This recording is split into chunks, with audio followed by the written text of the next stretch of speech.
কড়াতে সর্ষের তেল দিচ্ছে। আজ একটা অন্য ধরনের পদ হবে, হচ্ছে শুটকি। হ্যাঁ, নানা রকমের শুটকি হয়। আজকে আমরা এই শুটকিটা এনেছি, মা ভেজে নেবে।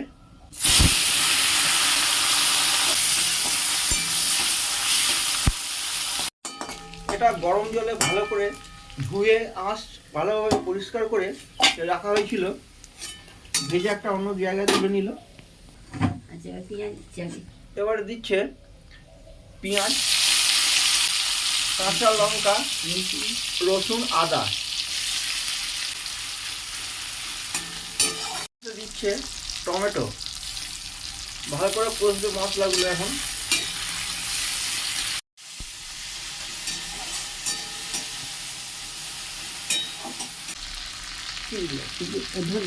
ধনে ধনে গুঁড়ো, জিরে দিয়ে জিরে, হলুদ, শাহি গরম মশলা।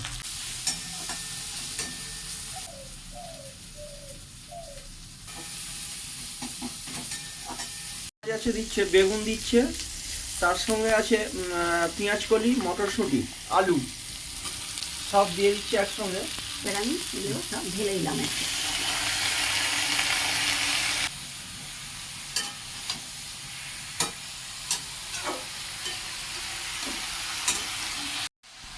নুন দিচ্ছে স্বাদ ও পরিমাণ মতো।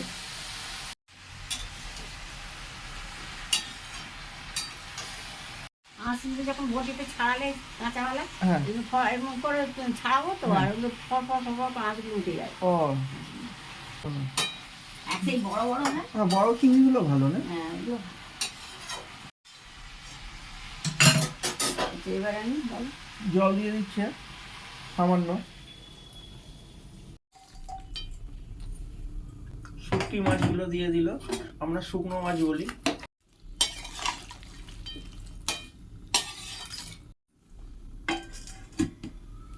চা খাই। আচ্ছা, এবার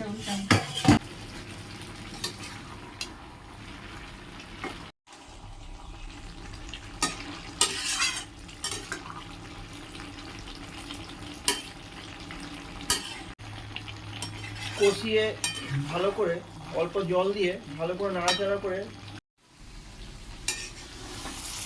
তলা থেকে উপরে সমস্ত উপকরণ মিশিয়ে দেওয়া হচ্ছে।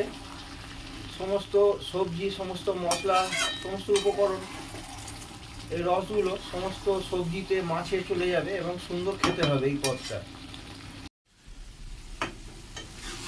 5 মিনিট সব রকম মশলা মানে কষে দিয়ে আরও 5-7 মিনিট বা 8 মিনিট ধরে সমস্ত অল্প জল দিয়ে সমস্ত উপকরণ দিয়ে আস্তে আস্তে কষিয়ে কষিয়ে ঢাকা দিয়ে রান্নাটা প্রায় হয়েই গেছে। এবার পদটা নামিয়ে নেব।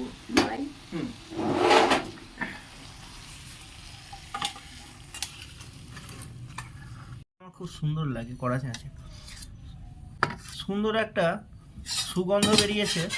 আমার তো খুবই ভালো লাগে। মা খেতে চায় না, কিন্তু আমার এই শুটকি মাছের যে কোনো পদ ভালো লাগে। আপনাদের যদি কার কার পছন্দ, যার যার ভালো লাগবে, শেয়ার, লাইক ও কমেন্ট করবেন। যদি কোনো ভুল ত্রুটি থাকে তাও শেয়ার, লাইক ও কমেন্ট করে জানাবেন।